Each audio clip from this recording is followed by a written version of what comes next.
అమ్మాయికి ఇద్దాం. ఇప్పుడు మేఘలేఖ గారిని మాట్లాడవలసిందిగా రిక్వెస్ట్ చేస్తున్నాం.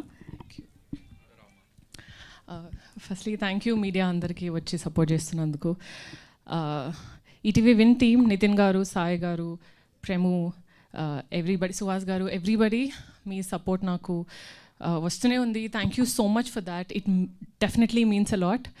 అండ్ మీటిఆర్ ఎంటర్టైన్మెంట్, సాయిబాబా గారు, హేమంత్ గారు, చాలా రోజుల తర్వాత they are doing a film, that too ఒక female oriented film. That's very empowering. Please అండి, I request you produce more female oriented films because that gives more jobs to actresses out there. And మా director Prashanth గారు ఇంత మంచి character నాకు ఇచ్చినందుకు, మొదటి నుంచి నేను ఇంత కాంప్లికేటెడ్ క్యారెక్టర్ నేను ప్లే చేయగలనని నమ్మినందుకు థ్యాంక్ యూ సో మచ్.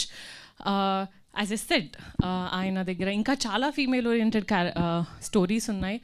మన దగ్గర చాలా తక్కువ మంది ఉన్నారు ఫీమేల్ క్యారెక్టర్స్ ఎక్స్ప్లోర్ చేయాలి, ఇంకా రాయాలి, ఒక ఫీమేల్ చుట్టూ జరిగే వాటి గురించి రాయాలి అని. ప్రశాంత్ గారు is one among.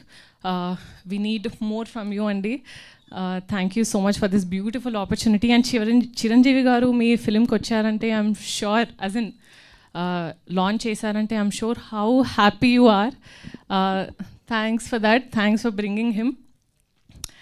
And yeah, of course, Varsha, my favorite girl next door, has done something very interesting this time.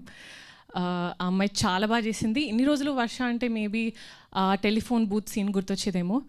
Hoping 14th నుంచి కానిస్టేబుల్ కనకం గుర్తు రావాలని కోరుకుంటున్నాను. ఇకపోతే నా పేరు చంద్రిక. నేను రేపల్లకి తప్పెటగులు నేర్చుకోవడానికి వచ్చాను. అదే నేను చేసిన పెద్ద తప్పు. ఎందుకు, ఎలా, ఎక్కడ తెలుసుకోవాలంటే constable Kanakam 14th, August 14th ETV విన్లో తప్పకుండా చూడండి. Thank you so much. Thank you అండి. Thank you so much.